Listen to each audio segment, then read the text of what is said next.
Hello everyone. I welcome you all to Major HS Kalsi's Balnavi Academy. This is your English mentor Asmita Singh, and today we'll be covering some very important words with meanings. All right. This session will be a bit different because we will be matching the words with their respective meanings. All right. आपको यहाँ पे एक word दिख रहा है या चार words दिख रहे हैं. If you see the question, then in each question there are 4 words with 4 meanings. What we will be doing, we'll be matching the words with the respective meaning. All right. So the very first question and the very first word of the day is anathema. What is the meaning of anathema? कई बार हमें किसी particular situation या किसी particular चीज को लेके बहुत ज्यादा एक्सट्रीम डिसलाइकनेस हो जाती है, बहुत ज्यादा नफरत हो जाती है. उसी को क्या बोलते हैं? एनेथमा बोलते हैं. ठीक है, something that we intensely dislikes. एक और वर्ड है taboo. What is the meaning of taboo? There are certain things which are prohibited. ठीक है, हालांकि taboo और anathema में एक थिन लाइन डिफरेंस है. जब हम taboo की बात करते हैं, हम बात करते हैं रिलीजन की, हम बात करते हैं सोशल इश्यूज की. ठीक है, दोनों वर्ड्स फिर भी काफी आप सिमिलर कंसिडर कर सकते हैं. सो anathema तो होता है something that we intensely dislikes. What's the other word? Chicanery. See chicanery क्या होता है? जब किसी की आपके प्रति इविल इंटेंशंस है, राइट? कोई आपको डिसीव कर रहा है, कोई आपको ट्रिक कर रहा है, या आप किसी को, that is known as शिकैनरी.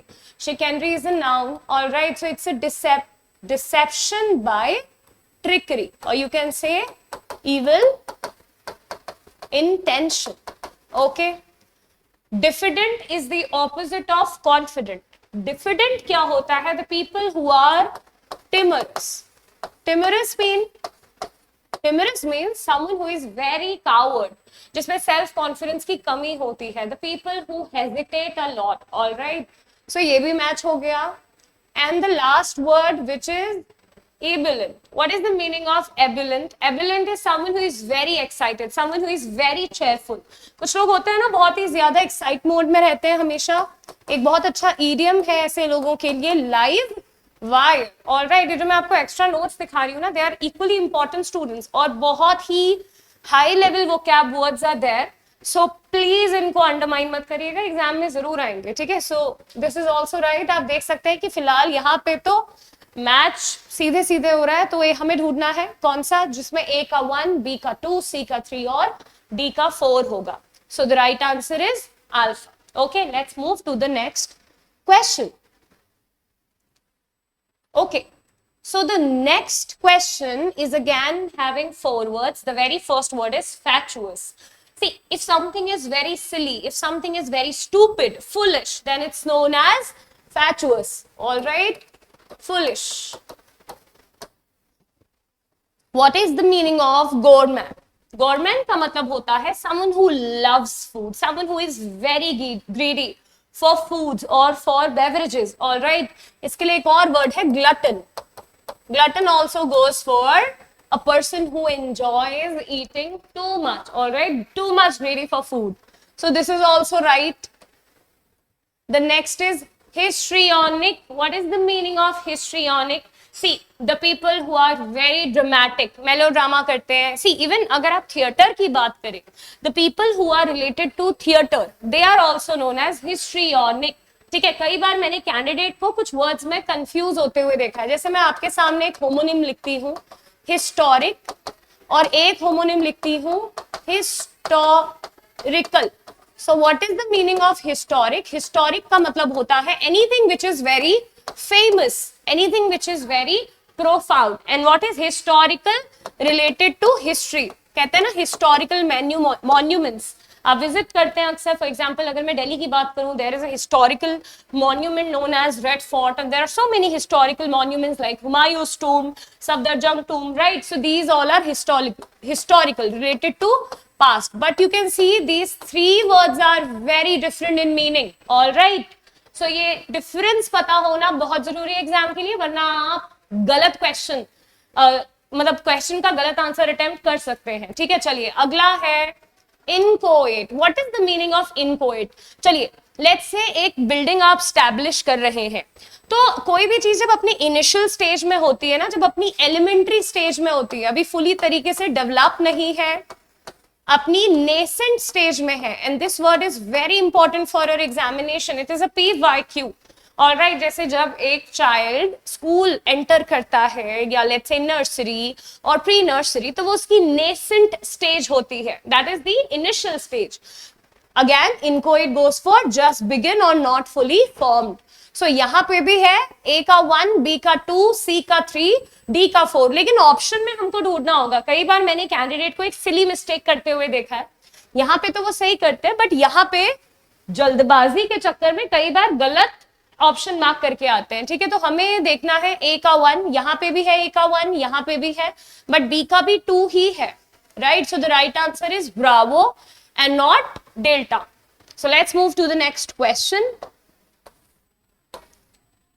All right, what is the meaning of lassitude? See, if you are very indolent, ये जो lethargy वाली condition होती है ना, if you're feeling lethargic, अगर आपको आलस आ रहा है, it means you are in a state of lassitude, physical or mental weariness or tiredness. All right, what is mendacious? See, mendacious का मतलब होता है वो लोग जो लोग बहुत ज्यादा झूठ बोलते हैं, the people who are basically liars. ठीक है, so liars को बोलते हैं, मतलब mendacious एक adjective है. If someone is mendacious, that person is given to line, मतलब अक्सर झूठ बोलता रहता है। इसका ऑपोजिट क्या आएगा एग्जाम में, बिकॉज कई बार एंटोनिम्स भी पूछे जाते हैं, तो इसका ऑपोजिट होता है truthful. Alright, someone who is very honest, so you can also go with the synonym could be dishonest. Okay, what is the meaning of nadir?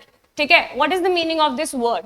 See, nadir is the lower or the bottom most point of something. All right, exam में question आया था जो कि इसका antonym है, उसका meaning पूछा गया था।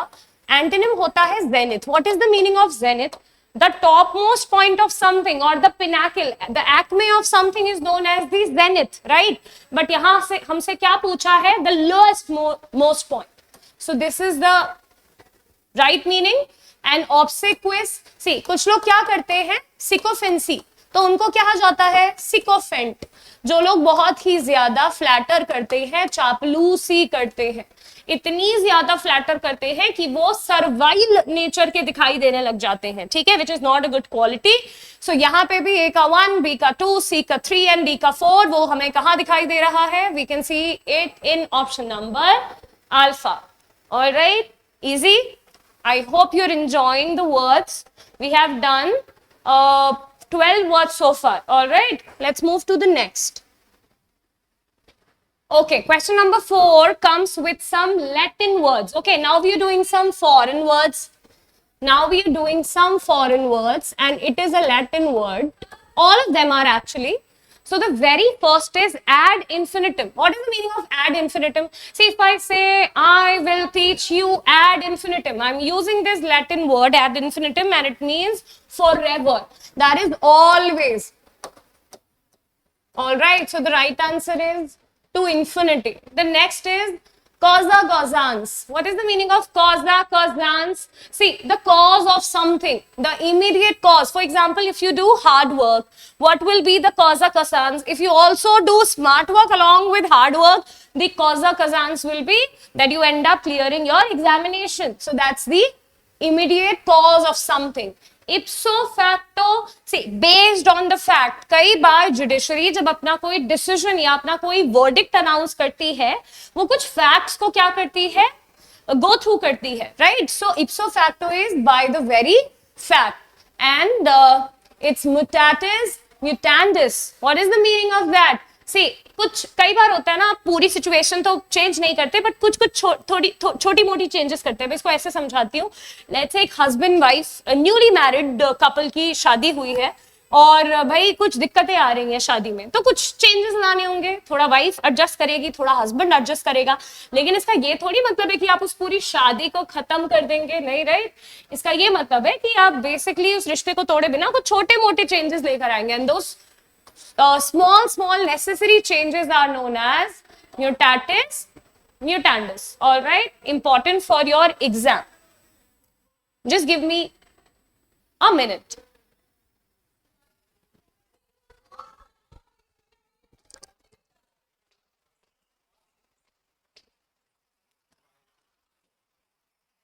Go upwards, all of you, fast.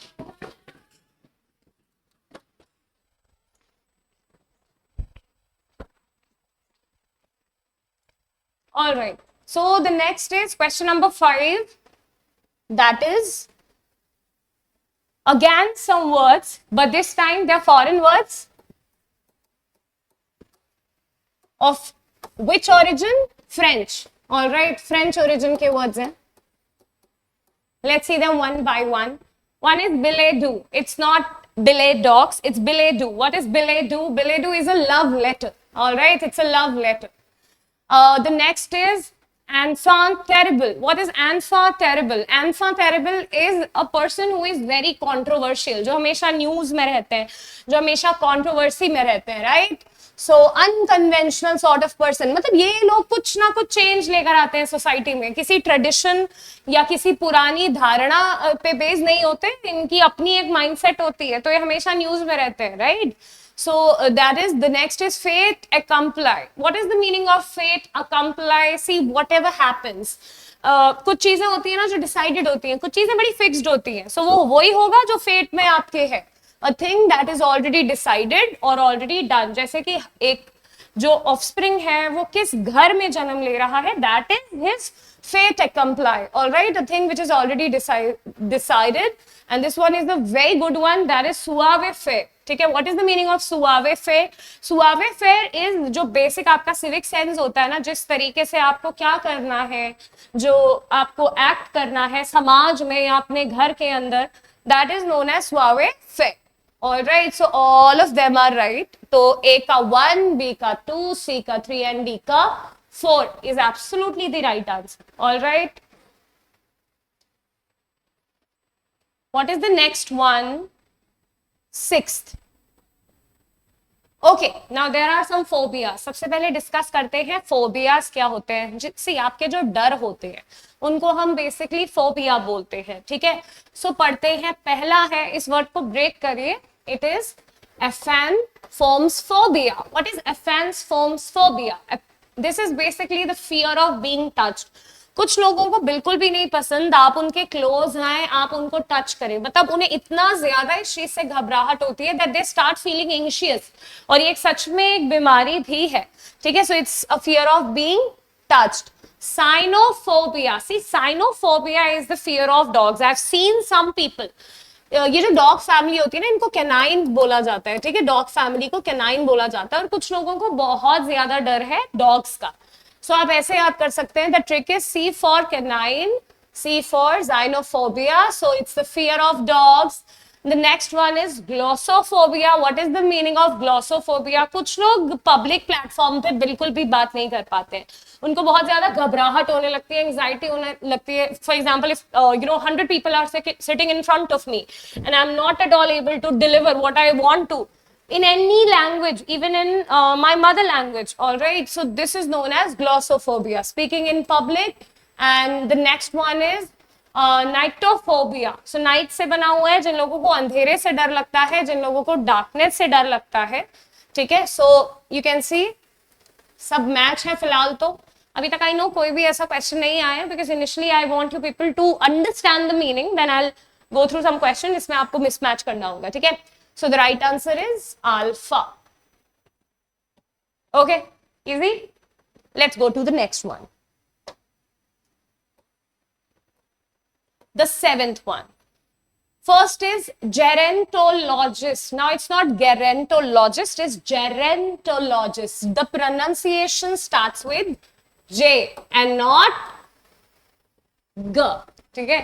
चलिए, what is the meaning of gerontologist? See, कुछ लोग स्टडी करते हैं, कुछ doctors, in fact not everyone studies it, right? There are some people who are basically the doctors और the researchers who study about this ageing. मतलब क्या क्या physical changes आते हैं, किस तरीके के चेंजेस आपके माइंड पे पड़ते हैं जब आप धीरे धीरे एज करते हैं, उसको बोलते हैं gerontologist. So the study of ageing. Alright, it's एक इक्थोलॉजिस्ट, इक्थियोलॉजिस्ट कौन होता है? It's not ch, the pronunciation is k, alright, it's like this, ichthyologist, इक.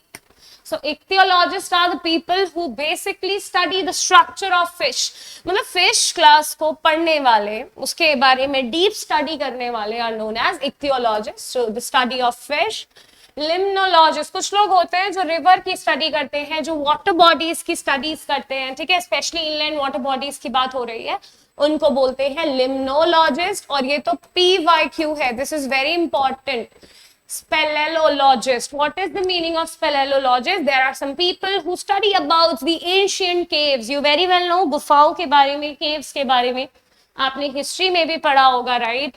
सो ओरिजिन ही शुरू हुआ था वहां से, पहले सबसे पहले वहीं पे रहा करती थी स्पीशीज ह्यूमन की, ठीक है, वो भी अपने पूरे वेल ऑर्गेनाइज स्ट्रक्चर में नहीं, right? So the study of caves is known as speleologist. So मतलब जो इनकी स्टडी करते हैं उनको क्या बोला जाता है, उन स्पेशलिस्ट को क्या बोला जाता है? उनको बोला जाता है speleologists. Alright, because here we are here the names of the specialist and here the field they are associated with. Okay, so the right answer is, अब हमें क्या ढूंढना है? A का 1, B का 2, C का 3 and D का 4. So the answer is Bravo. All right, let's move to the next one. Now these are some really good words. I'll be giving you some new words for this also because exam में कई बार पूछे गए हैं. सबसे पहले इस word का मतलब समझते हैं. pusil, ठीक है. See, pusillanimous is someone who is very timorous, जो बहुत ही ज्यादा कायर होते हैं, ठीक है, जो बहुत ही ज्यादा कावर्ड होते हैं, ठीक है. They are very hesitant, हमेशा घबराए रहते हैं, डरे रहते हैं, ठीक है. सो the right answer is cowardly. Quixotic. अब एक ईडियम पहले मैं आपको बताती हूँ क्योंकि एग्जाम में कई बार आया है. अगर आप इसके पीछे लगा देंगे प्रोजेक्ट, ठीक है, तो क्विक्सोटिक प्रोजेक्ट का क्या मतलब होता है? जो कि क्विक्सोटिक का मतलब होता है, सी अगर आपने कोई ऐसा आइडिया ले लिया है या कोई ऐसी अंडरटेकिंग ले ली अपने सर के ऊपर जो बहुत ही इम्प्रैक्टिकल है, बहुत ही आइडियलिस्टिक है, मतलब आपने हवाबाजी में बोल दिया और आपने सोचा मैं ये हवाबाजी में कर भी दूंगा. जैसे कि अगर आपको लगता है कि मैं कोई बहुत बड़ा एग्जामिनेशन मियरली 1-2 घंटे की पढ़ाई में क्लियर कर जाऊंगा अगर मैं फिट एंड स्टार्ट से स्टडी करूंगा. That is fit and start का मतलब होता है इररेगुलर स्टडी करूंगा तो मैं ये एग्जाम क्लियर कर लूंगा. ये आपका एक क्विक्सोटिक प्रोजेक्ट है. आप कुछ सोच तो रहे हैं बट ये बहुत ही इमेजिनरी है, बहुत ही अनरियलिस्टिक है और बहुत ही इम्प्रैक्टिकल है. सो इसके लिए वर्ड होता है quixotic and this is the right meaning also. What is the meaning of recondite? Recondite समझते हैं आप. चलिए हम बात करते हैं थोड़ा सा कुछ उन आर्टिकल्स के बारे में या कुछ उन न्यूज़पेपर्स के बारे में जो कुछ फ्रीडम फाइटर्स ने लिखे. देखिए कुछ न्यूज़पेपर्स, कुछ आर्टिकल्स, कुछ मेमोइर्स तो बहुत ज्यादा पब्लिकली एक्सेप्ट किए गए, बट कुछ ऐसे थे जिनको किसी ने ज्यादा नहीं पढ़ा. आज भी मुझे लगता है कुछ ऐसी बुक्स पब्लिश होती हैं, कुछ ऐसे आर्टिकल्स पब्लिश होते हैं, कुछ ऐसे न्यूज़पेपर पब्लिक होते हैं विच आर वेरी रेकनडाइट. उनको कोई जानता ही नहीं है. If I am saying that I have recondite knowledge about this particular theory, it means I just know nothing about that. So recondite is something which is very much unknown or very little known. All right, और एक बहुत अच्छा word है यहाँ पे obscure. ये exam में आता है हमेशा. obscure का भी मतलब है something which is not at all clear. All right, something which is very vague. And what is the meaning of vague? Unclear. All right, ये कई बार कराया गया है. पहले इसके सिनोनिम लिखाती हूँ, मैंने क्लास में कई बार कराया है. Hello, robust. What is the meaning? क्या सेंस निकल के आ रहा है? Something which is very healthy. Alright, so salubrious PYQ है, एग्जाम के लिए बहुत इंपॉर्टेंट है students. Salubrious mean something which is very healthy. जैसे हम कई बार बोलते हैं ना, आप क्यों पसंद करते हैं हिल स्टेशन जाना? The atmosphere. We can also say the surroundings. The surroundings of hill station. अब देखिए एक एब्स्ट्रैक्ट नाउन है. क्या है? एक एब्स्ट्रैक्ट नाउन है. इस एब्स्ट्रैक्ट नाउन के साथ एक रूल है कि वर्ब हमेशा सिंगुलर आती है, ठीक है. सो द एटमॉस्फेयर और the surroundings of hill station is, तो ये सिंगुलर वर्ब आएगी, याद रखिएगा. Quite quite salubrious, that is healthy. All right, important for your exam. इसका एक PYQ भी आया है, देखते हैं. मतलब इसके एंटोनिम अब मैं कुछ लिखा रही हूँ जो कि एग्जाम के पर्सपेक्टिव से इंपॉर्टेंट है क्योंकि आए हैं. Detrimental. What is the meaning of detrimental? Anything which is very much harmful. There is one more word for it, that is deleterious. ठीक है, deleterious. Again, harmful. Baneful. Baneful का भी क्या मतलब है? Anything which is very much harmful. जैसे कहते हैं ना, cigarettes are baneful for our health. But these all are antonyms of salubrious. All right. So ऐसे vocab आपकी अच्छी होगी. See, I've seen this transition in the pattern of examination that now they're giving more importance to the vocabulary part.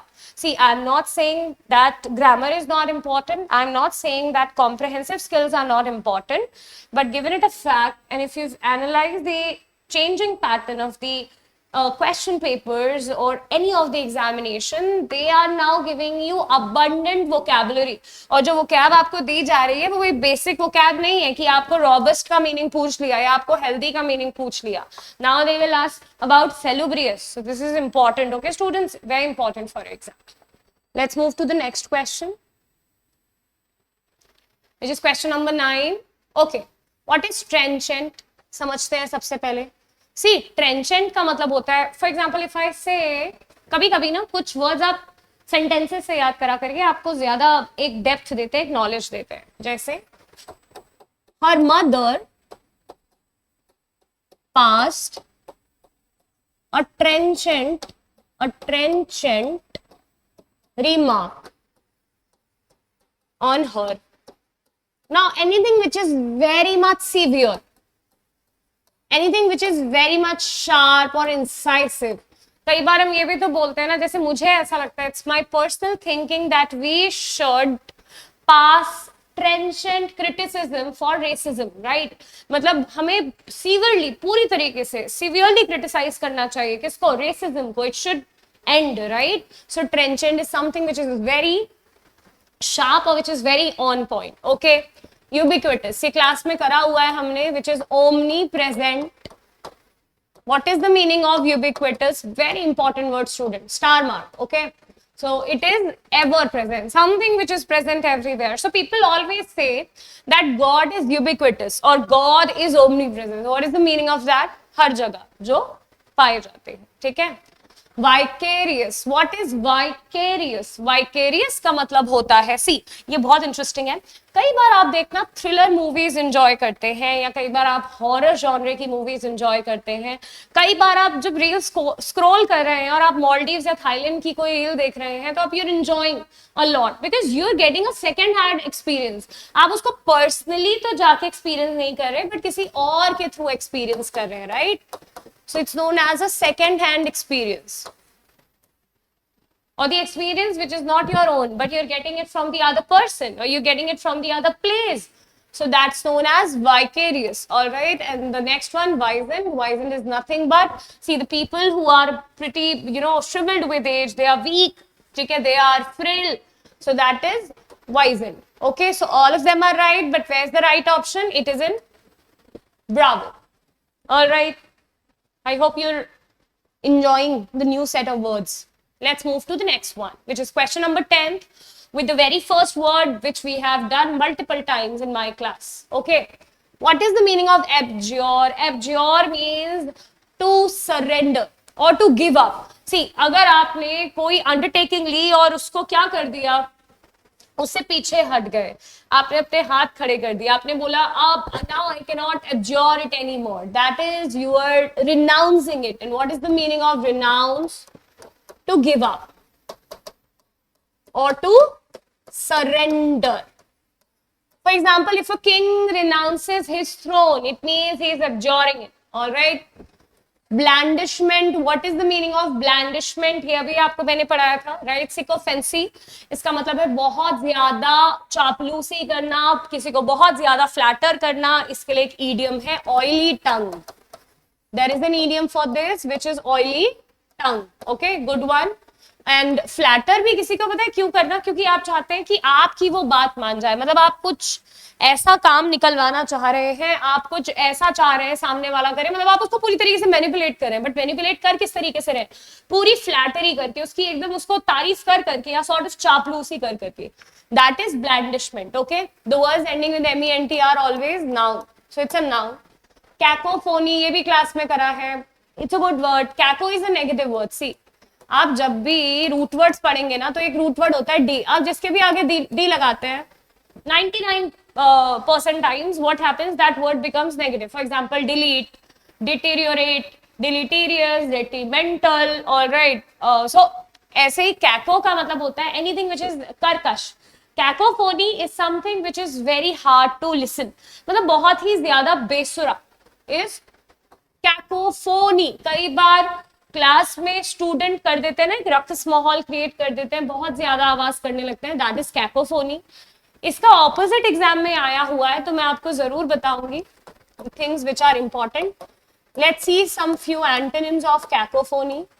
One is dulcet. Dulcet is what? Dulcet is very melodious. इन दोनों words का क्या मतलब है? Very sweet to listen. ठीक है, सो ये तो हो गया हार्श, ये हो गया very sweet. And what is desiccated? चलिए इसको समझते हैं. डेसिकेटेड पता है क्या होता है? जब आप किसी भी मटेरियल से मॉइस्चर पूरी तरीके से बाहर निकाल लेते हैं. जैसे इसका एक एग्जांपल, बहुत प्यारा एग्जांपल है coconut. There are two types of coconut in market. One is the coconut full of water, which you basically prefer in summers. You people will definitely go out and you people will ask for the coconut water, right? Because it's full of moisture. It's very, very cool for your stomach or for your tummy. But what is this सूखा नारियल? When we take all the moisture out of it, जो आप कई बार देखना desserts के ऊपर sprinkle करते हैं. So that desiccated coconut is coconut without water or without moisture. इसको बूरा भी बोलते हैं, I guess, right? So dried out, lacking interest or absence of moisture. Absence of moisture. अगर किसी की personality के लिए word यूज करा जा रहा है तो कोई अच्छी बात नहीं है. His personality is very much desiccated. Means he is never happy. He is very boring. He is very dull. He is very monotonous. He is not at all full of energy. All right. So that is desiccated. So all of them are, I guess, right? But they are matched, right? So it's alpha. Alpha. Let's move to the next one, which is question number 11. And now we are talking about certain terms and their definition. See, अब हम सरकार की बात करेंगे कि किसकी सरकार. जैसे democracy is the government of people, right? Now cracy means the government. अब हम देखते हैं भाई, पहली है kakistocracy. What is kakistocracy? The government of worst people. कई बार होता है ना एकदम वर्स्ट पीपल, you know, जिसकी सरकार होती है, they all are very, very, very poor in terms of governance. They are very worst people. So that is kakistocracy. What is meritocracy? As the name suggests, student, the sarkar of people or the government of people who are very meritorious, so very smart, right? So the people who are having ability, just opposite of it. They both are opposite of each other, right? Theocracy पता होता है priest की सरकार, मतलब जो पुजारी होते हैं, जो पंडित होते हैं, जो धर्म में बहुत विश्वास रखते हैं, जो रिलीजियस लीडर्स होते हैं, रिलीजन को बहुत प्राथमिकता देते हैं. And gerontocracy, geronto if you remember अभी हमने पढ़ा भी था, gerontologist, right? So that is बूढ़ों की सरकार. The government of old people, जैसे अक्सर कहा जाता है ना, the people who are old they are quite stable. The people who are old, they very well know the life. They have undergone a lot of experiences in their life, so they very well know how to take a decision, when to take a decision, right? So the right answer goes to option number A, alpha. All right, let's go to the next word or the next question, which is question number 12. Okay, the very first word is apostate. What is the meaning of this word? We have done it in our class also. See, जो लोग अपना धर्म क्या कर देते हैं, पीछे छोड़ देते हैं, मतलब they are very modern. They don't believe in any sort of religion. They don't believe in any sort of belief. कोई tradition follow नहीं करेंगे, कोई stereotyped ideology को follow नहीं करेंगे. They have their own way of living. All right. So this one is absolutely right. Iconoclast is pretty similar to that. कुछ लोग होते हैं ना जो पुराने ट्रेडिशंस होते हैं, जो पुरानी धारणाएं होती हैं, जो स्टीरियोटाइप ऑर्थोडॉक्स आइडियोलॉजीज होते हैं, उसको बर्स्ट करते हैं। तभी तो समाज में चेंज आएगा, समाज में ट्रांसफॉर्मेशन क्यों आएगा? अगर कोई भी आइकॉनोक्लास्ट नहीं होगा तो आपको चेंज लाना होगा, तो आपको कुछ अलग तो सोचना होगा। जैसे इसका एक बहुत अच्छा एग्जाम्पल मैं हमेशा स्टूडेंट्स को यही देती हूँ कि 1829 में सती प्रथा को एंड कराते हैं कौन? Raja Ram Mohan Roy with the help of William Bentinck. So they both were iconoclast, right? So आप ईश्वर चंद्र विद्यासागर का भी नाम ले सकते हैं। So iconoclast is a good example. Cherished beliefs को, जो सेटल्ड है बिलीफ, जो पुरानी धारणाएं हैं, उनको जो अटैक करता है, उनको जो ब्रेक करता है, ठीक है, good word. Sybarite. What is the meaning of this word? There are some people who just love luxury, who just love pleasures. हालांकि थोड़ा सा नेगेटिव वर्ड है, इसका एक सिनोनिम है हेडोनिस्ट। ये लोग अक्सर लाइफ में सिर्फ मजे चाहते हैं, फिर वो फिजिकल प्लेजर्स हो, फूड हो, बेवरेजेस हो, ड्रग्स हो, इंटॉक्सिकेटिंग एल्कोहल्स हो, तो थोड़ा सा नेगेटिव वर्ड है, ठीक है। ये कुछ ज्यादा ही इंडल्ज होते हैं, इनकी ओवर इंडल्जेंस होती है इन चीजों में, ठीक है। चलिए, एंड मार्टिनेट, मैंने आपको एक मार्टिनेट लॉ ईडियम भी याद कराया है। The laws which are very strict, the laws which are very severe, right? So a strict disciplinarian is also known as a martinet. For example, अगर आपके स्कूल के प्रिंसिपल बहुत ज्यादा स्ट्रिक्ट है या स्ट्रिक्ट हुआ करते थे, तो आप उनको एक मार्टिनेट बोल सकते हैं। और मुझे इससे एक बहुत इंपॉर्टेंट ईडियम भी याद आया है, draconian law, which is known as strict and severe law. Very strict law or very severe law. All right. So all of them are right, I guess. So the option number is this. Bravo. अब देखिए, अगर आप direction ध्यान से नहीं पढ़ेंगे तो आप कुछ गलतियां कर सकते हैं। क्वेश्चन नंबर 13 से कुछ चेंज हुआ है। क्या चेंज हुआ है? यहाँ पे वर्ड तो दिए गए हैं, बट यहाँ आपको मैच करने हैं उनके एंटोनिम, मतलब उनके ऑपोजिट मीनिंग। लेकिन ऑपोजिट मीनिंग तो आप तभी मार्क करेंगे जब आपको रियल मीनिंग पता होगा किसी भी वर्ड का, राइट? तो देखते हैं कैसे करना है इसको। एलाक्रिटी क्या होता है? सी, एलाक्रिटी का मतलब होता है फुर्ती। Anyone who is very quick, very prompt, alright, बहुत ही फुर्तीला। इसके लिए एक और बहुत अच्छा वर्ड है निम्बलनेस। निम्बलनेस सब एग्जाम के लिए इंपॉर्टेंट है, प्लीज जरूर एक्स्ट्रा वर्ड्स को भी याद करिएगा, उतनी ही सीरियसनेस के साथ जितनी सीरियसनेस के साथ आप इस फाइल को याद करेंगे, ठीक है। सो इसका ऑपोजिट क्या जाएगा? Someone who hesitates a lot, जो बहुत ही देर करता है, हर चीज बहुत ज्यादा सोच समझ के करता है, तो अक्सर डिले होता रहता है, ऑलराइट। बॉइस्चरस क्या होते हैं? someone who are very excited, someone or some people, someone who is very excited, या the people who are very live wire type of hard time शोर करते रहते हैं, आवाज करते रहते हैं, एंजॉय करते रहते हैं। उसका ऑपोजिट क्या जाएगा? क्वाइट। तो ये वाला एंटोनिम भी बिल्कुल फिट है, ठीक है। कैप्रिशियस क्या होता है? बहुत अच्छा वर्ड है। अगर आपकी पर्सनालिटी कैप्रिशियस है, मतलब अनस्टेबल सी है, बहुत ही फिकल करती है, अक्सर चेंज होती रहती है, इनकंसिस्टेंट है, तो इसका ऑपोजिट क्या जाएगा? बिल्कुल कंसिस्टेंट ही जाएगा। और डायट्राइब क्या होता है? अच्छा वर्ड है, बहुत न्यू वर्ड है स्टूडेंट्स, इंपॉर्टेंट है एग्जाम के लिए। डायट्राइब इज हैरांग। मैम ये कैसा वर्ड है? ये जो आपने लिखा है तो ये भी हमें नहीं पता। हैरांग क्या होता है? टायरेड क्या होता है? यार इनका मतलब होता है ना अ लॉन्ग लेक्चर, अच्छा खासा डांटना।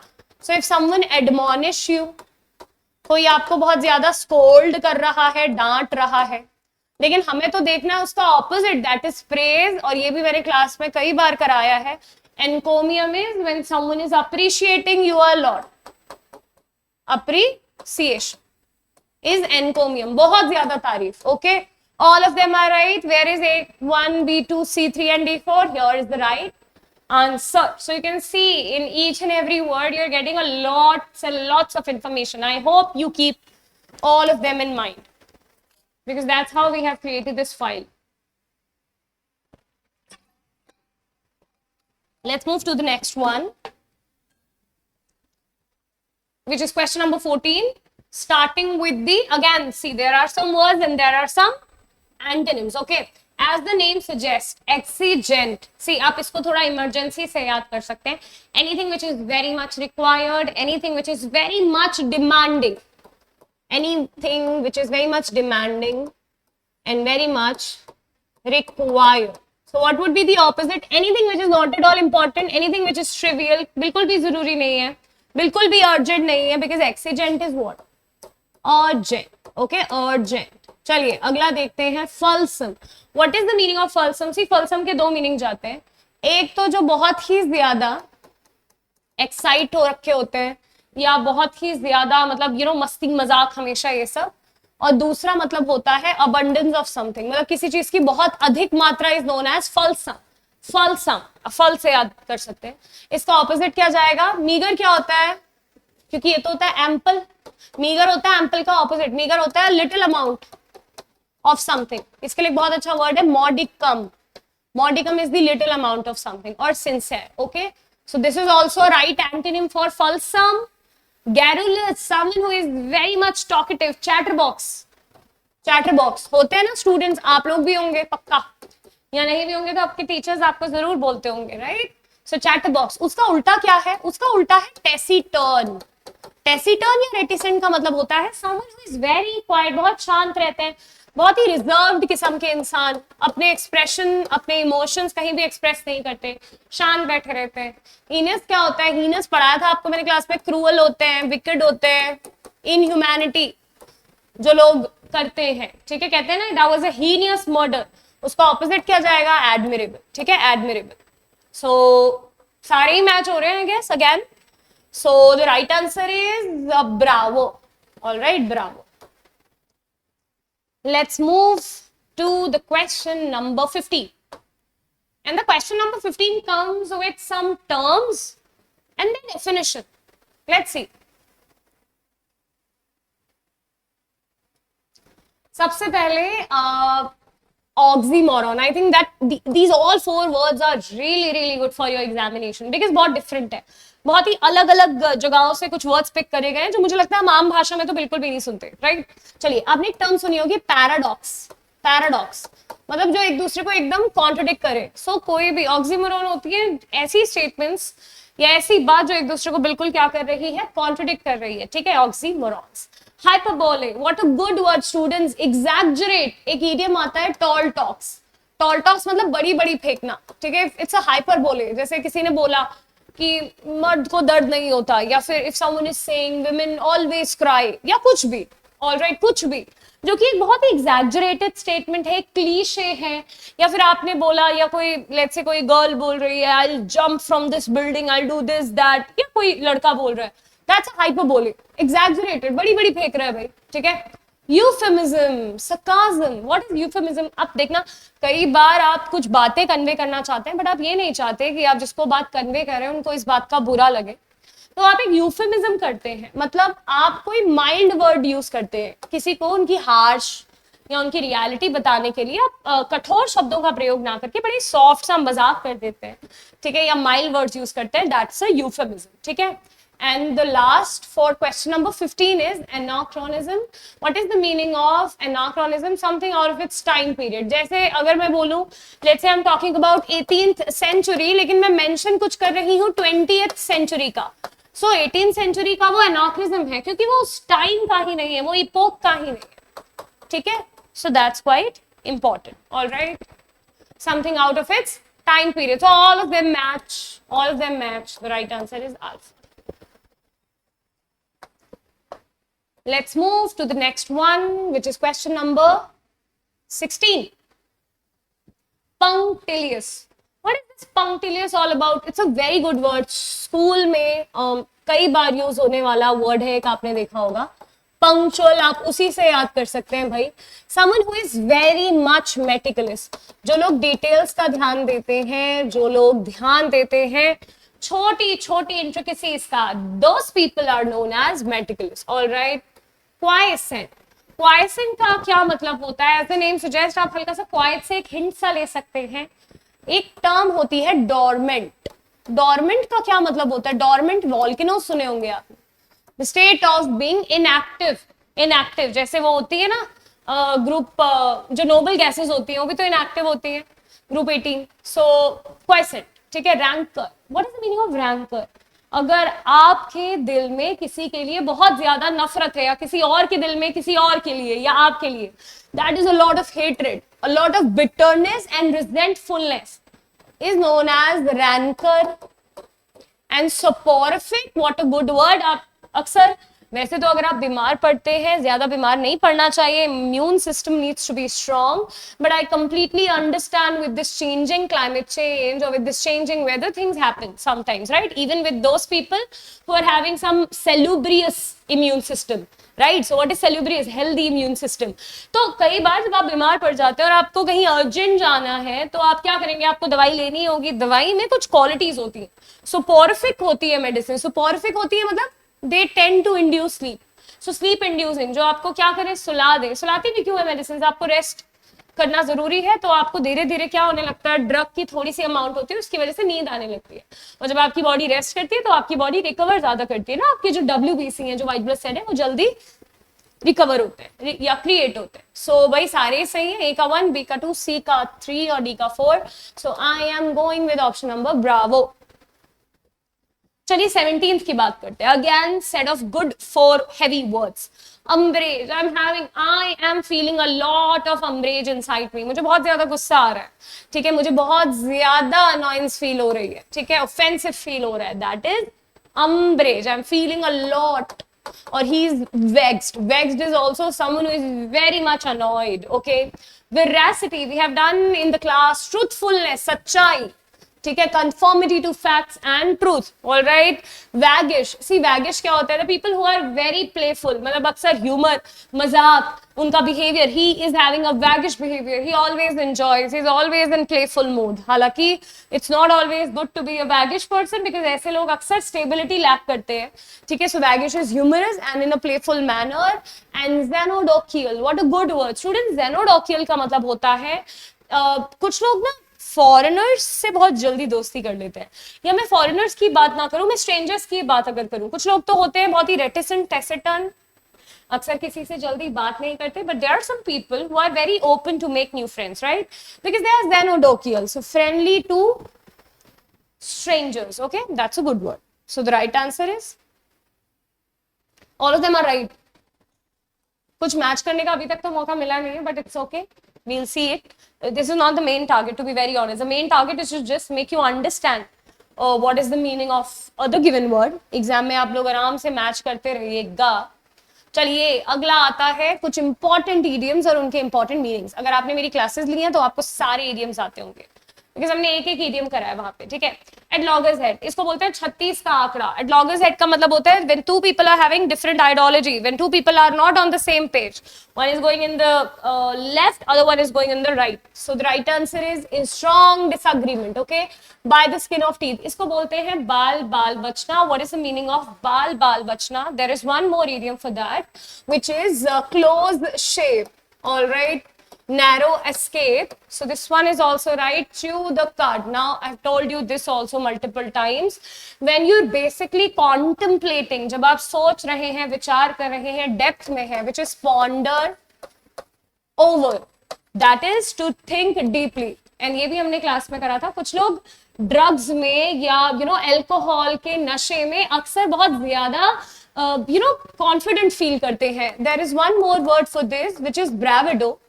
So that's the bravery introduced by the influence of alcohol. All right. So all of them are right so far. The right answer is bravo.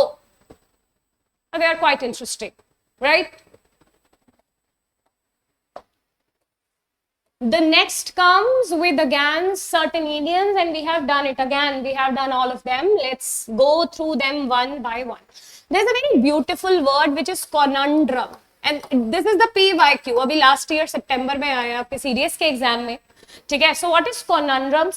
See, when you're going through a lot of complexity in your life, when the things are very complex, when the things are very much complicated, you're in a quandary, you're in a state of dilemma, in a state of dilemma, ठीक है. So इसके लिए एक idiom है between the devil and the deep blue sea. आगे खाई पीछे कुआं. Between the devil and the deep blue sea. All right, important.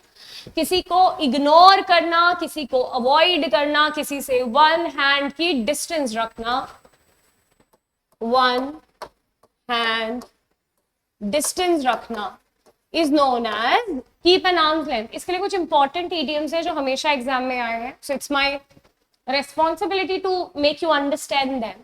One is to give someone a cold shoulder, किसी को avoid करना, या फिर to keep someone at bay, to keep someone at bay. Even there is one more for it, wide berth, to give someone a wide berth, दूरी बनाए रखना, lead up the garden's path, ठीक है, या to take someone to the rose path, ये भी होता है कि इडियम, दोनों का एक ही मतलब है, किसी को डिसेप्ट करना, किसी को बेवकूफ बनाना, किसी को चूना लगाना, ठीक है, सो टू डिसीव समवन, किसी को धोखा देना। मूड पॉइंट एक ऐसा पॉइंट है, इस इडियम का मतलब होता है एक ऐसा मुद्दा जहां पे अक्सर डिबेट शुरू हो जाती है। मुझे लगता है you also live with your siblings, right, and कोई ना कोई एक ऐसा टॉपिक होगा जिसके बारे में डिस्कशन होते ही आपकी, आपके उस सिबलिंग की, आपके उस फ्रेंड की लड़ाई शुरू हो जाती है।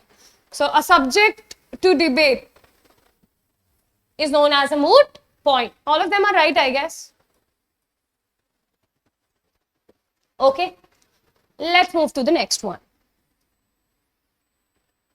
Question number 20 comes with some new words and the synonyms. अभी antonym नहीं पूछा है, similar words पूछे हैं, ठीक है। synonyms are what? Similar words. देखते हैं सबसे पहला abnegation. See that if anyone is abnegating something, किसी चीज को त्याग देना, किसी चीज को renounce कर देना,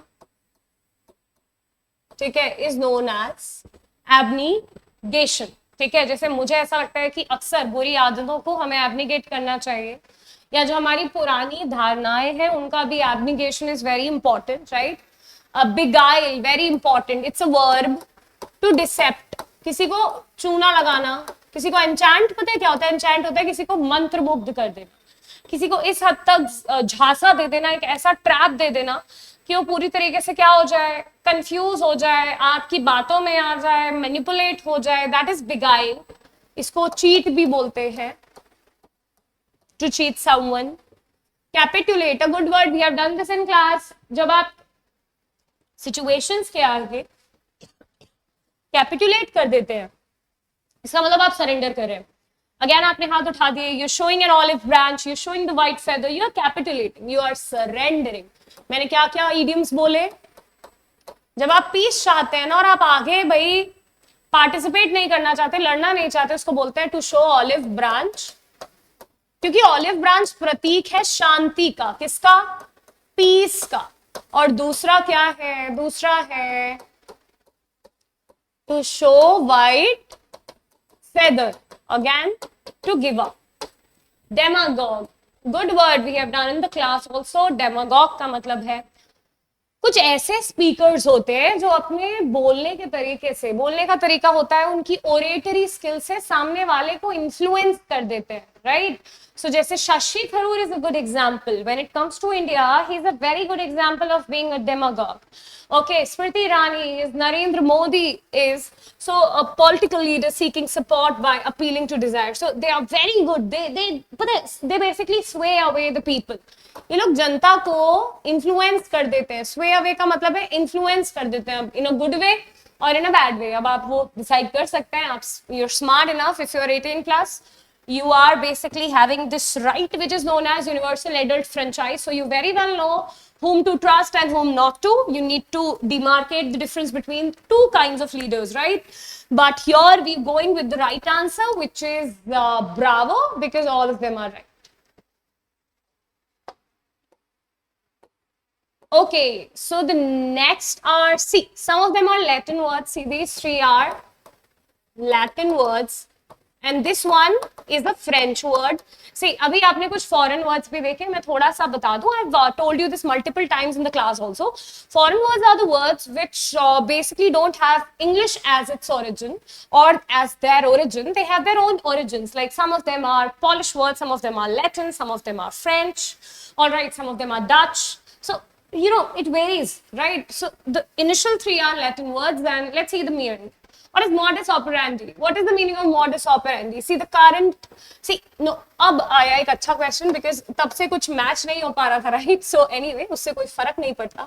But see, modus operandi is the way of operating. So if I say this is the right way to prepare for your examination, Latin में क्या बोलेंगे? This is the right modus operandi. So that's the way. Tarika. All right. Status quo. What is the status quo of this case? So the status quo is the current condition. It's the current condition of something. All right. Ab initio, as the name suggests, the initial of something from the very beginning, from the nascent stage. That is ab initio. All right. And the French word en route. It's not en route, it's en route. What is the meaning of en route? Anything which is on the way. So they are en route. That is on the way. अभी क्या है, अब थोड़ा सा ध्यान दीजिए. ए का बना 2, बी का बना 1, सी का बना 3, डी का बना 4, and where is the right option? Bravo, it is the right option. यहाँ पे थोड़ा एग्जाम में ध्यान देना है, ठीक है? मैंने बोला ना, यहाँ पे तो आप कर लेते हैं, बट नीचे आते आते आप कंफ्यूज हो जाते हैं. आप असल में कंफ्यूज नहीं होते, ये तो कोई भी कर लेगा, बट आप जल्दबाजी में होते हैं तो आपका क्वेश्चन गलत हो जाता है कई बार, ठीक है? Don't do that mistake students. Okay, the next is word number 22. Again some phobia, ठीक है? डर. हाइट का डर क्या है? हाइट का डर है एक्रोफोबिया, आग का डर, द फियर ऑफ फायर. जब आपको बहुत डर लगता है आग से, दैट इज पायरोफोबिया, ठीक है? और इट इज वेरी इजी. सी, मैंने आपको जेनो, अगर आप रूट वर्ड से ध्यान करें, जेनो इज व्हाट? जेनो is basically strangers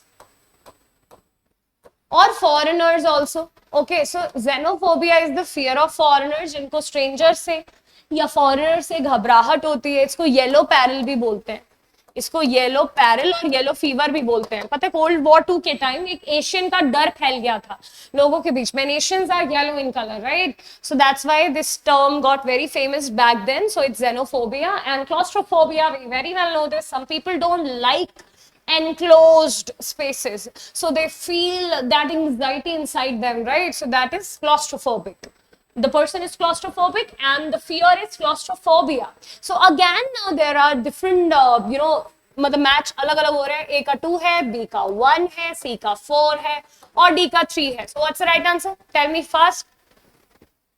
Can we go with Bravo? Yeah, we can, because Bravo is absolutely the right answer. Okay, ए का 2, बी का 1, सी का 4 and डी का 3. चलिए, the last 3 questions of the day. 23. Now we are heading towards some scientific studies. सबसे पहले बात करते हैं, जब आप पढ़ते हैं बर्ड्स के बारे में, ठीक है? When you study about birds, it's ornithology. मैं आपके सामने एक ग्रेट ऑर्निथोलॉजिस्ट का भी नाम लिखती हूँ, बहुत famous, Salim Ali. Though he is no more, but इनका नाम बहुत बहुत बहुत फेमस है, ठीक है? ऑर्निथोलॉजिस्ट है. To study of birds. जब आप इंसेक्ट्स की, कीड़ों की स्टडी करते हैं, एंटोमोलॉजी, ठीक है? सो एंटोमोलॉजी इजी. जब आप स्टडी करते हैं फॉसिल की, फॉसिल फ्यूल की, सो that is palaeontology, study of fossils. And when आपने सिस्मिक एक्टिविटी सुनी होगी, तो जब भी हम बात करते हैं अर्थक्वेक की, so we always talk about that seismic scale or the seismic thing, right? So seismology is what? Seismology is the study of earthquakes. और रिक्टर स्केल और मर्काली स्केल के बारे में आपने जरूर सुना होगा, ठीक है? जो कि फ्रीक्वेंसी को और इंटेंसिटी को क्या करता है?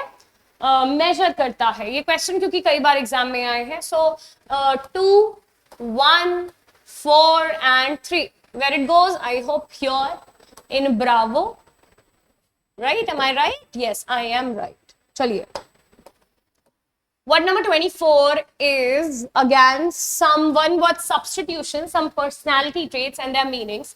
जो हमेशा अपनी बात करता है, जो हमेशा खुद की तारीफ, खुद का भला चाहता है, egoist. जो दूसरों से, मतलब मैनकाइंड से लव करता है, पीपल लाइक रतन टाटा, अडानी, अंबानी, जो लोग बहुत चैरिटी करते हैं. See, philanthropist is lover of mankind ना. See, ascetic, someone who lives a austere life. सबसे पहले मैं austere का मतलब बताती हूँ. Austere means होता है harsh life. मतलब वो इंसान को luxury नहीं चाहिए, बीवी बच्चे घर गाड़ी बंगला, they don't want this. वो अपना जीवन बहुत ही एक harsh कठिन जीवन व्यतीत करते हैं. इसको monk life भी बोला जाता है. Misogynists are the people who hates women. ठीक है, आपने मिसोजनी के बारे में सुना होगा, जो विमेन हेटर्स होते हैं. सो क्या जा रहा है right answer? Again I guess A2, B1, C4 and D3. All right, let's go towards the last question of the day. This is again quite interesting. The social systems that are being set up in our country, whether they are followed or not, but they are still existing in our country. All right, so इनके बारे में पढ़ते हैं और इनके meanings देखते हैं. Patriarchy, patriarchy, petri का ही मतलब होता है related to men, related to father. So patriarchy is the system govern by men, जहां पे किसकी चलती है? पुरुष प्रधान समाज कहते हैं इसको बेसिकली. ठीक है. The next one is plutocracy. What is plutocracy? Secrecy मैंने आपको बताया था गवर्नमेंट होती है. ये जो एरिस्टोक्रेटिक मतलब अमीरों की सरकार होती है ना, जो रिच पीपल की गवर्नमेंट होती है, उसको प्लूटोक्रेसी बोलते हैं. क्या बोलते हैं? Rule by the wealthy. फिर से आर्की, अगेन अ सरकार. ओलिगार्की इज कुछ एक स्मॉल ग्रुप, मतलब लेट्स से एक कंट्री है या एक पीस ऑफ लैंड है, वहां पे कुछ स्मॉल कम्युनिटी के लोगों ने अपनी पूरी सरकार क्या कर दी? सेटअप कर दी. That is oligarchy. And neocracy, neo का मतलब ही ऐसी एक वर्ड होता है नियोफाइट. नियो का मतलब ही होता है नूब और new, someone who is inexperience, someone who is just a beginner. So neocracy मतलब बड़े यंग लोगों की सरकार, जिनको अभी ना एक्सपीरियंस है ना जिनको ज्यादा आइडिया है कि लाइफ में कैसे कैसे किस एक्सपीरियंस को कैसे गो थ्रू करना है, जो ज्यादा कुछ अभी सीखे नहीं है लाइफ में. ठीक है. सो आई थिंक अगेन ए का 2, बी का 1, सी का 4 एंड डी का 3. And with that the right answer is alpha. Right, you can see it's alpha. Yes, it is. So with that, I think we have done 25 questions, but I think you're pretty good in mathematics. 25 questions, and each question consisting 4 words. So we have technically done 100 words for the day, right? And trust me, these words are of pretty good level. Not in fact 100 words. You people must have seen that in this class only I was giving you some new words also. So I can consider it that probably we have learned somewhere around 120, 130 words, okay, in the class. Now the responsibility completely lies on you students. If you're not revising all of them, it's of no use, because I know these words. Okay, I have this PDF also, but it will not help me. It will only gonna help you.